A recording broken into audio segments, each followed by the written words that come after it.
Tudo bom, pessoal? Meu nome é Ieso, sou professor de língua portuguesa. Vou corrigir com vocês aqui algumas questões do simulado que vocês acabaram de fazer. No meu caso, eu vou corrigir as questões referentes à parte gramatical, a parte que envolve elementos linguísticos, mais especificamente voltados à gramática nesta prova, tá bom? Espero que você tenha ido bem. Então eu vou começar com a questão número 6, que envolve um tipo de gênero textual que é muito conhecido e que acaba caindo muito nas provas, que é a tirinha. A tirinha foi o suporte para esse tipo de questão, que é uma questão que envolve o conceito de palavras homônimas. Palavras homônimas, são aquelas palavras que têm a mesma pronúncia, basicamente. Depois, há uma divisão dentro das palavras homônimas. Homo, né? Igual, mesmo. Então, veja, adoramos cestas, adoramos cestas, adoramos cestas. 3 vezes você ouve adoramos cestas. Mas aqui você tem a cesta, o objeto, na qual o Armandinho se encontra, né? O personagem do cabelo azul, você deve se lembrar, o Armandinho, lá do Beck, do Alexandre Beck, grande chargista de Santa Catarina. Aqui adoramos sexta, aquele momento em que você descansa, no começo da tarde. E aqui adoramos sextas, sexta-feira, né? Dia de descansar, a partir do descanso. Bom, a pergunta fazia menção às palavras de maneira específica. Quem marcou que cestas com C e cestas com S e X são homônimas homófonas é porque lembra, homofonia, mesmo som. Quando você fala cestas, de sexta objeto, no qual o Armandinho está, e sexta de sexta-feira, você ouve a mesma coisa. Então elas são homófonas, porque elas têm o mesmo som, mas elas significam coisas distintas naturalmente, tá? O que é homógrafo? É que tem a mesma grafia. Portanto, de cara aqui, ó, cestas e cestas, com X e com S, não são homógrafas, porque não tem a mesma grafia, não se escreve da mesma forma. Mesma coisa aqui na letra D. Cestas e cestas, com C e com S, vai ficar meio bobo ficar falando cestas e cestas, porque você ouve a mesma coisa, mas tem de olhar. Cestas com C e cestas com S não são homógrafas, não se escrevem da mesma maneira. Quem é homógrafo? Quem é homógrafo, inclusive perfeito, como o item D propõe? Olha a palavra manga. Na língua portuguesa você tem 2 palavras mangas. Essas 2 são homônimas perfeitas. Você tem manga, que é manga da roupa, e você tem manga, que é manga fruta. Você tem a palavra são 3 vezes, tá? São, que é santo, são, que é saudável, e são, que é o verbo, a forma verbal do verbo ser, né? Eles são. Esses são homônimos perfeitos. Você ouve e se escreve da mesma forma. O último caso também está errado, né? Cestas com S, cestas com X não são homógrafas. Resposta, letra C.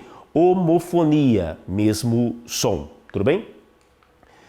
Questão número 7. Aqui uma questão de formação de palavras. Esse item aparece esporadicamente na prova do Enem, você deve se lembrar.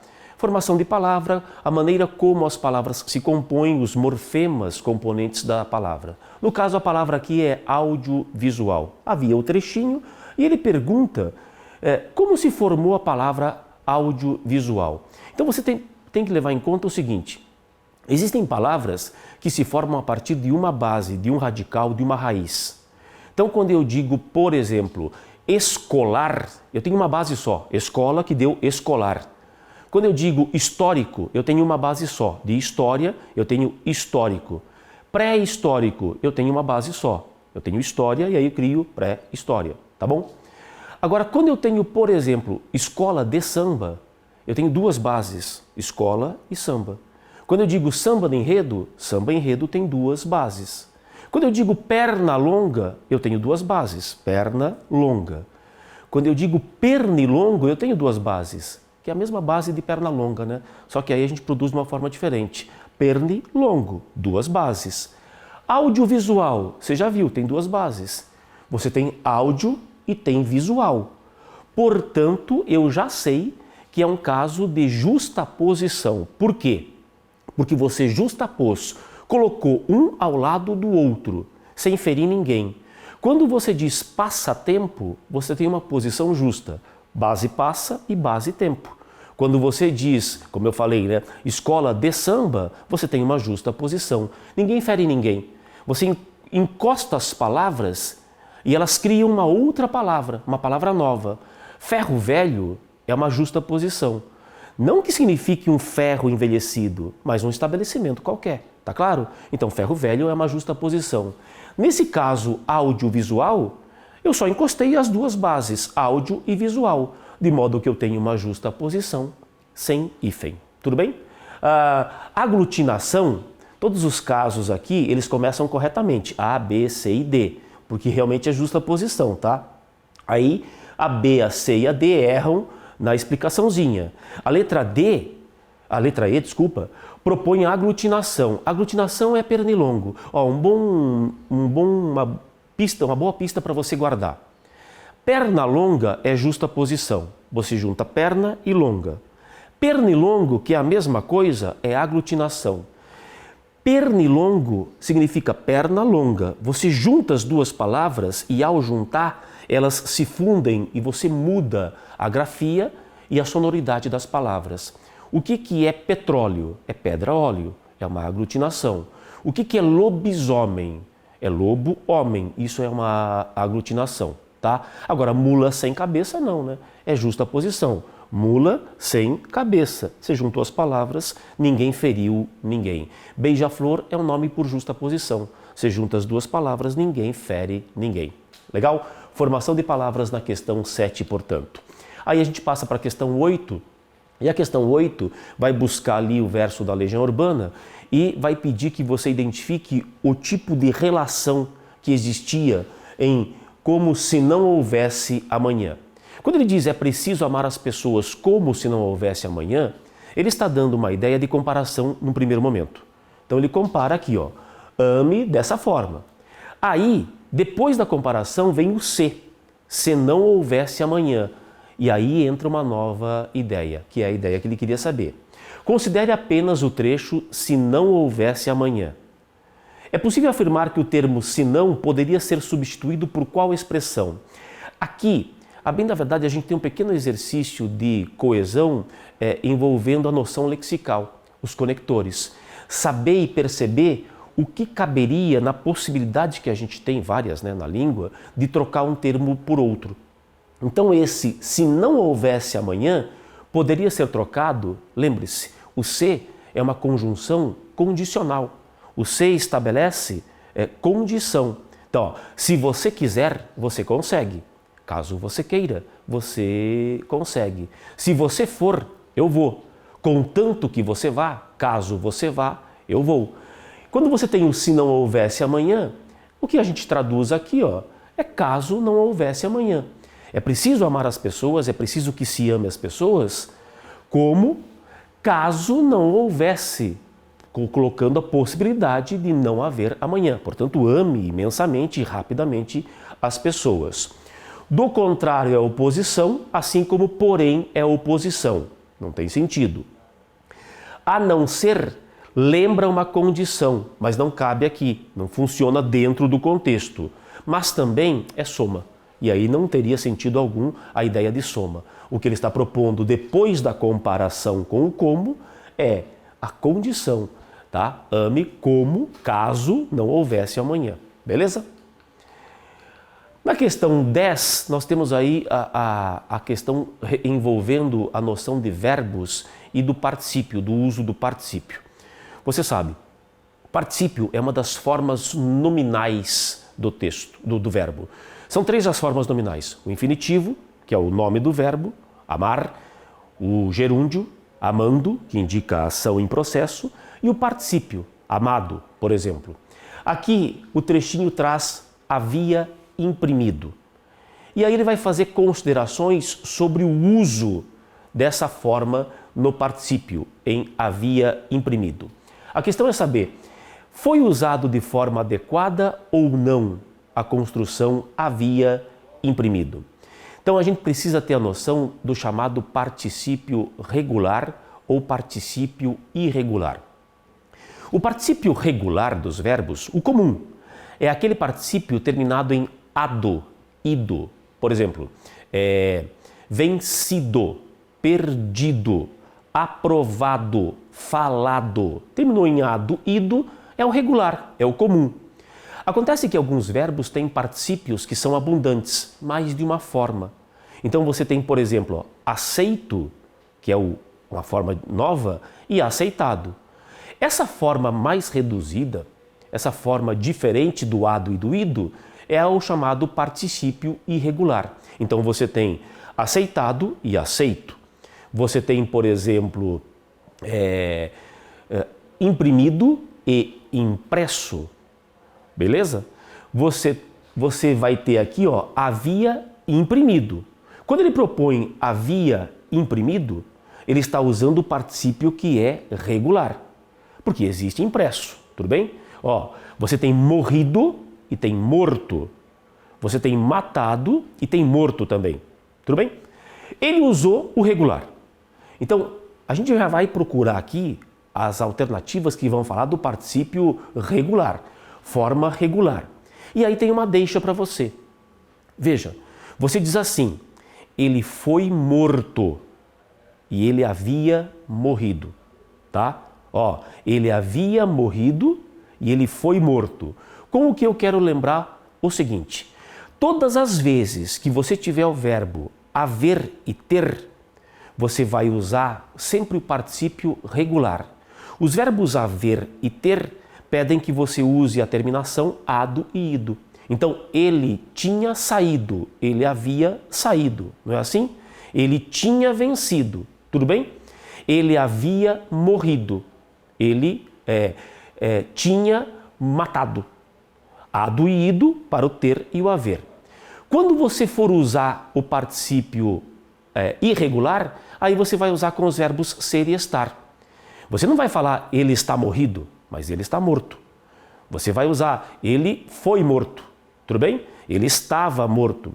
Ó, ele foi impresso, aquilo foi impresso e não necessariamente aquilo foi imprimido. Então, ser e estar você usa com o particípio irregular. A luz foi acesa. A luz estava acesa e não a luz estava acendida. Mas e quando que eu posso usar acendida? Quando você usar haver e ter. Ele havia acendido a luz, ele tinha acendido a luz. Feito isso, havia imprimido foi usado de forma adequada. Por quê? Porque é uma forma regular, ó, imprimido é regular, terminado em ido, e foi usado com o verbo ter e haver, que basicamente é isso. Haver e ter pede particípio regular. Tudo bem? Questão 13, de novo o Armandinho, apareceu o Armandinho aqui, né? E aí uma questão que envolve bem mais gramática, a questão do uso do acento grave de crase. Questão de crase, se a gente for usar o popular. E aí, um conhecimento gramatical mesmo. Ele pedia assim, dentre os exemplos, qual seria o caso correto possível? Nunca obedeci a minha mãe é um caso facultativo. Primeiro eu vou responder por quê e depois a gente vê os erros, tá? Por que é facultativo? Minha é um pronome possessivo feminino. Todas as vezes em que você tiver um pronome possessivo do tipo feminino, minha, tua, sua, nossa, e for possível crase, se for possível é facultativo. Tudo bem? Quando eu digo for possível, é porque isso vai depender da regência. Então, quando eu digo assim, vendi minha moto, vendi a minha moto, aí não tem crase de maneira alguma, né? Porque vender não pede preposição, vender é vender X, tudo bem? Agora, se eu digo, falei a minha irmã, falar é falar a. Como o pronome possessivo minha é feminino e falar é falar a, aí o uso é facultativo. Nesse caso aqui, obedecer é obedecer a, verbo transitivo indireto. Portanto, pede-se uma preposição com o verbo obedecer. Já que pede preposição ao verbo obedecer e depois eu tenho minha, que é um pronome possessivo, o caso é facultativo. Tudo bem? A expressão minha mãe, ela pode ser usada simplesmente com artigo ou sem artigo. Então, é por isso que você tem aí o uso facultado. Eu posso falar assim, minha mãe é bondosa, ou a minha mãe é bondosa. Isso nos mostra que seria possível ou não usar o artigo aí. Daí o uso facultativo do acento grave, indicador de crase aqui. Os erros nos outros casos. Em fui até a praça é obrigatório. Com a palavra até, o uso não é obrigatório, também é facultado. Tudo bem? Passei o dia a cantar. Essa é muito tranquila. Guarda, abraça essa, vai embora com essa, tá? Antes de verbo e qualquer forma de verbo, jamais ocorrerá crase. Essa não tem como errar. Antes de qualquer forma verbal, não existe acento grave de crase. Entreguei o documento e voltei a pé. Olha a locução a pé, que é uma locução masculina. Não haverá crase antes de uma locução masculina. Então, não é obrigatório o uso. Não pode acontecer acento grave de crase aqui, porque a pé é uma expressão masculina. Agora veja, só vai existir acento grave de crase antes de uma palavra masculina se você tiver subentendido ali a expressão a moda de. Aí tudo bem. Se a gente tiver uma noção de tipo, né, que indica a moda de, aí tudo bem. Tá? Fez um gol a Maradona. Se ele fez um gol a Maradona, o nome masculino Maradona aí vem com acento grave de crase. Porque ele fez um gol à moda, a lá Maradona. Aí tudo bem, tá? Mas nesse caso aqui, ó, a expressão a pé masculina simplesmente jamais, não é a moda, é a pé. A expressão jamais vai receber acento grave de crase. O único caso passível de receber o acento grave indicador de crase é pressupondo essa expressão a moda, a lá. Meu pai comprou um carro a diesel, de novo masculino aí, o uso não é facultativo não tem uso de acento grave de crase, tudo bem? Nas expressões femininas, nas expressões adverbiais femininas, aí você vai ter o acento grave de crase, não tenha dúvida, tá? Então, ó, vive à custa da mulher, aí tudo bem, vive à custa. Fez isso graças às ajudas recebidas. Aí tudo bem, você vai ter o acento grave de crase porque é feminino. No masculino não vai aparecer. Uma questão bem mais gramatical, sem dúvida.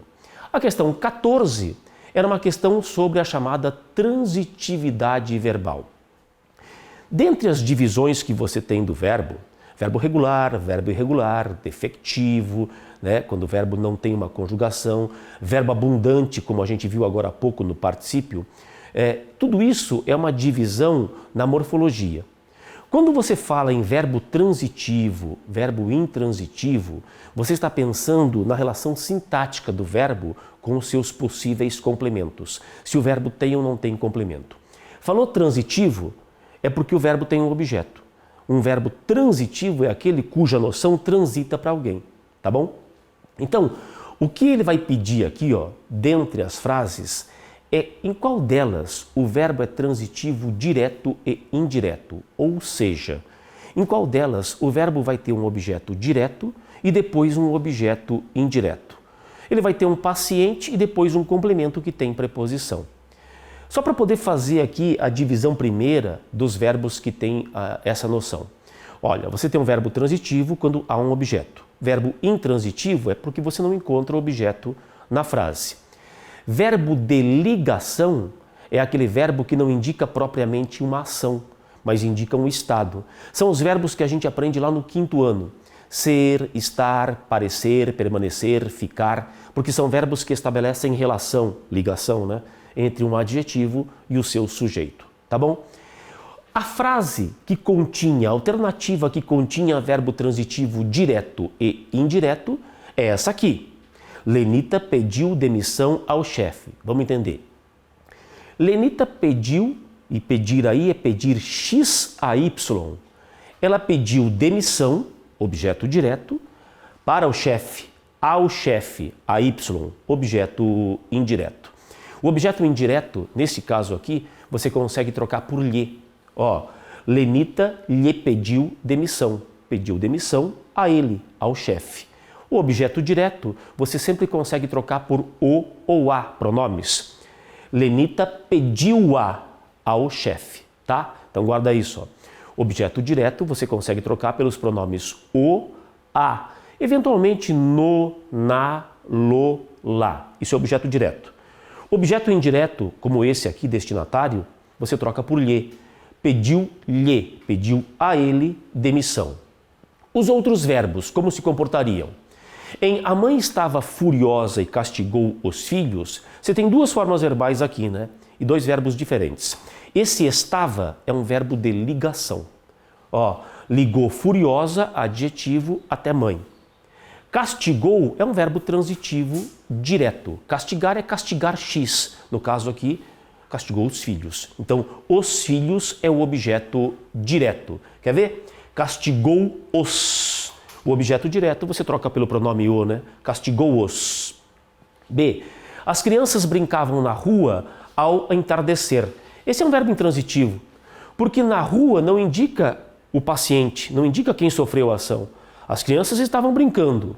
Na rua indica o lugar simplesmente. Ao entardecer indica o momento em que. Verbo intransitivo. Os rapazes. Os rapazes sempre jogam cartas. Sujeito rapazes, jogar aqui ó, é jogar X. Jogam cartas. Verbo transitivo direto, cartas é o objeto direto. Dá para trocar esse cartas por um pronome, né? Jogam nas. Ou se você quiser, as jogam. Ninguém fala assim, brasileiro fala. Os rapazes sempre jogam elas. Esse elas seria cartas. Marcelo estudou todos os dias pela manhã. Verbo intransitivo. Ó, essa aqui é boa, hein? Quando eu digo Marcelo estudou todos os dias pela manhã, eu tenho todos os dias tempo e pela manhã tempo. Se eu fizesse assim, ó, o que seria mentira, né? Marcelo estudou gramática todos os dias pela manhã. Se eu colocasse gramática aqui, o verbo seria transitivo direto, porque Marcelo estudou X, gramática, objeto direto. Como eu não tenho o elemento estudado, o verbo é meramente intransitivo, tá? Resposta era a letra D, transitividade verbal. Isso está lá na análise sintática do período simples. Questão 16 é uma questão que envolve também sintaxe do período simples. De novo, análise sintática do período simples, uma tirinha da cartunista Laerte, tá? Ó, não, fui assaltado, levaram tudo, eu me mudei daqui ontem. Muito bem. Ele pedia que você identificasse a natureza do sujeito, tá? Então, eu vou de novo dar a resposta e depois eu explico por que as outras estão erradas. Levaram tudo no segundo quadrinho. O sujeito é indeterminado, não se sabe quem praticou a ação. Este é o caso mais óbvio de sujeito indeterminado. Não vai falar que o sujeito é eles ou elas, tá bom? Quando você tem um verbo na terceira pessoa do plural, levaram tudo, não vá ter a intenção imediata, não seja só dado em pensar sujeito oculto eles. Quando a gente usa levaram, a gente usa o verbo na terceira pessoa do plural justamente porque a gente não sabe quem fez a ação. A gente não consegue determinar o agente da ação. Por isso o sujeito é dito indeterminado. Quando alguém diz assim, ó, falavam muito ali embaixo. Quando você diz falavam muito ali embaixo, você não sabe quem falava. Por não saber quem falava, você usa o verbo na terceira pessoa do plural e aí o sujeito é dito indeterminado, tá? Quais são os erros, os problemas das outras? No item A, fui assaltado. O sujeito é indeterminado. Não, né? Quando ele diz fui assaltado, aí a gente consegue perceber o sujeito, eu. O sujeito não é indeterminado aqui. O sujeito é oculto. O sujeito oculto é aquele que não apareceu. É só por isso, tá, pessoal? É uma mera questão de nomenclatura. A gente sabe quem é o sujeito, mas ele não apareceu na frase. Tá, mas e se o sujeito aparecesse, se eu colocasse eu? Aí ele não era oculto, aí ele era explícito, aí ele era um sujeito simples. E por que você não fala que o sujeito é oculto eles? De novo, porque eu não sei quem está fazendo esta ação. Quando eu digo falavam muito ali embaixo, eu não consigo precisar a autoria, percebe? Quando ele diz levaram tudo, pode ser inclusive que tenha sido uma pessoa só. Ele só joga o verbo na terceira pessoa do plural justamente porque ele não consegue determinar. Então, na primeira, o sujeito é oculto, não é indeterminado. No item B, o verbo se refere a móveis e som. Não, né? Na verdade é assim, ó. móveis e som não são o sujeito de levaram, são o objeto. Correspondem àquilo que foi levado. O sujeito a gente não sabe quem é. Então, fora. O verbo, quando ele diz que o verbo se refere, o que ele está querendo dizer é que o verbo tem o sujeito X. Não é nem móveis, nem som. No último quadrinho, eu me mudei daqui ontem, a ocorrência do sujeito desinêncial. Aí é um pouco chato, mas é preciso falar, tá? O nome sujeito desinêncial é só um nome a mais para o conhecido sujeito oculto. Então o sujeito é desinêncial no primeiro quadrinho, fui assaltado. O que é um sujeito desinêncial? É aquele que você conhece pela terminação, que é a mesma coisa que um sujeito que não aparece, um sujeito oculto. A terminação verbal já dá a deixa de qual seja o sujeito. Então não é um sujeito desinêncial aqui por um motivo simples. A palavra eu apareceu aqui, ó. Se o eu está explicitado, isso aqui não é um sujeito oculto, não é um sujeito desinêncial. É um sujeito simples, explícito. Mais uma coisa chata. Além de chamar o sujeito de oculto ou desinêncial, algumas gramáticas dão o nome de sujeito implícito. Tá? Você pode ter um sujeito dito implícito, que é a mesma coisa de oculto ou desinêncial. Por último, a frase fui assaltado do primeiro quadrinho é nominal. Já está errado aí, né? Se ele diz que a frase é nominal, o que ele diz é que não tem verbo na frase. Uma frase nominal seria assim, ó, silêncio. Quando você fala silêncio, esta frase é nominal. As pessoas entendem o que você está dizendo, mas não tem verbo aí. Se a frase é nominal, não há verbo. Em fui assaltado, você tem a forma verbal, acabou. Já não é nominal a frase. E o sujeito é desinêncial. Aí seria verdade. Seria verdade esse item. Mas infelizmente o que veio antes na alternativa, ou felizmente para você, né? Porque pode ser que você tenha acertado, o que veio antes já estava errado. Tudo bem? A questão 17 é uma questão, de novo, que envolve sintaxe. Veja que na sequência aqui nós temos 3 questões de sintaxe. Essa é uma questãozinha um pouco mais difícil, tá? Porque ela partia de um trechinho do texto e pedia a função sintática. É uma questão, confessemos aqui, né, um pouco mais rara, de nomenclatura. Mas para não correr o risco também, vamos fazer uma questão de nomenclatura, porque se aparecer a nomenclatura, você está cercado disso. Veja, quando ele fala ali, ó, para especialistas, essa descoberta de um reservatório subterrâneo permanente de água líquida aumenta consideravelmente as chances de haver vida no planeta. Ele pede qual seria a função sintática da expressão que está aqui, ó, entre vírgulas, de um reservatório subterrâneo permanente de água líquida. Essa expressão, eu acho que muita gente acertou assim, tá? Porque observou a presença das vírgulas e colocou lá que acertou, né? Que era aposto. Tá, é aposto sim, tudo bem, parabéns, mas vamos entender por que aposto. A notícia, um pouco triste, é assim, ó. É aposto sim, mas não é aposto porque está entre vírgulas. A função de aposto não é uma função que necessariamente precise vir entre vírgulas. Comumente ela aparece entre vírgulas, tá? Mas eu posso ter aposto, por exemplo, com a palavra nada. Ó, matemática, biologia, química, português, história, geografia. Nada o detinha. Esse nada é um aposto, que não tem vírgulas, tá? Quando eu digo assim, o professor João resolveu a prova, João é o aposto de professor e não tem vírgula, tá? Neste caso, e é mais importante você guardar isso, a função de aposto é uma função que, primeiro, precisa ser resolvida, precisa ser assumida por uma palavra substantiva. Justamente por quê? Porque ela é equivalente ao termo anterior, que é o que acontece aqui, ó. Ele apagou, na verdade, o substantivo descoberta. Essa descoberta, a descoberta de um reservatório subterrâneo, para não ficar repetido descoberta, ele apaga ali, ó, de um reservatório subterrâneo. Quando ele escondeu aqui descoberta de um reservatório subterrâneo, ele fez com que descoberta fosse equivalente à própria descoberta. Pegou? Porque ficaria muito estranho repetir a palavra descoberta ali. Então, essa expressão corresponde à própria descoberta. Quando eu digo assim, e aí é o aposto que você conhece naturalmente, tá? Brasil, o maior país da América do Sul, tem Brasília como capital.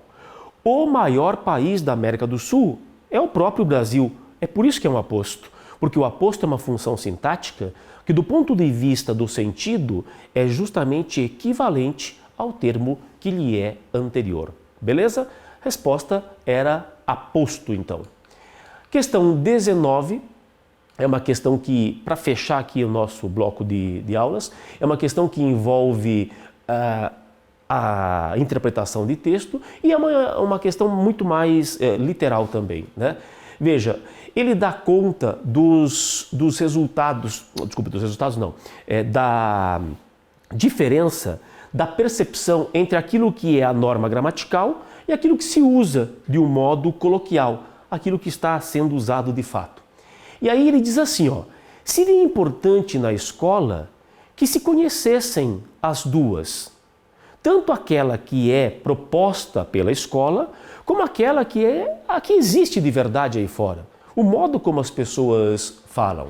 Então ele diz assim, ó, pelo contrário, não é pecado, precisa conhecer. O conhecimento dessas variedades, quando bem empregado em aula, é ferramenta para reverter os resultados fracos obtidos pelos estudantes em diversas avaliações. E não é o seu caso, naturalmente, mas infelizmente, os resultados dos exames internacionais em ensino básico, ensino fundamental e ensino médio do Brasil no exterior ainda são resultados que ficam muito aquém da média de países desenvolvidos, você sabe. O que ele está dizendo aqui, ó, é que 15% dos jovens de 15 a 24 anos são analfabetos funcionais, ou seja, sabem ler e escrever, mas não interpretam. Já os alunos do ensino básico, na avaliação do SAEB Prova Brasil, não alcançam a média 6, tá? Aí ele diz assim, o texto retrata um contexto educacional, uma realidade, um fato no contexto educacional brasileiro. O texto aparece melhor, mais bem resumido em... Qual é a síntese, então, daquilo que está dentro daquele texto? É justamente a primeira, né? Porque, ó, o ensino das diferenças entre a variedade padrão e a coloquial para os alunos é crucial, é fundamental para reverter o cenário atual. Como o cenário atual é esse que ele mostra aqui ao final, aquela dica que ele dá, pelo contrário, saber isso pode nos ajudar a mudar esses resultados. Quando ele diz pelo contrário e logo em seguida vem a explicação, a gente já achou a chave para aquilo que é a essência desse trecho. Esse conhecimento, bem empregado, é ferramenta, tá aqui ó, para reverter os resultados fracos obtidos pelos estudantes em diversas avaliações. Para reverter é a finalidade. Então, conhecer as diversas possibilidades de língua pode nos ajudar a mudar esses resultados que são fracos, tá? A resposta já estaria na letra A de cara. O conhecimento amplo acerca das variedades torna os alunos mais fluentes em diversos contextos comunicativos. É certo? É isso mesmo. Não tenha dúvida, só não está no texto. Então, isso aqui é correto do ponto de vista daquilo que realmente é da língua, mas não está no texto. A grande maioria dos alunos não possui fluência satisfatória em sua língua materna pelo desconhecimento de variedades distintas. Isso o texto não diz. O texto diz e propõe que se a escola ensinasse de uma maneira que fosse bem empregada, quem sabe os resultados pudessem ser melhores. O ensino de diversas variedades pode contribuir para o ensino de língua portuguesa, certo? Correto? Mas não é a essência do texto, porque a essência do texto está pautada nos resultados dos exames e na melhora diante desses exames. O ensino de português deve abarcar, deve englobar as realidades linguísticas dos alunos de modo a tornar o ensino mais acessível. Olha, que deve realmente englobar as variedades, não tenha dúvida. Agora, o texto não diz que vai fazer com que o ensino fique mais acessível. Aliás, mais acessível a quem, né? A própria alternativa não especifica isso. Tudo bem? Então, A resposta era a letra A, e com esse exercício a gente termina esse bloco de questões que corresponde às questões que, de um modo em geral, podem aparecer nos seus exercícios do Enem. Tá? Eu espero que você tenha ido bem, espero que você tenha um resultado satisfatório, fique bem, esteja bem. Valeu?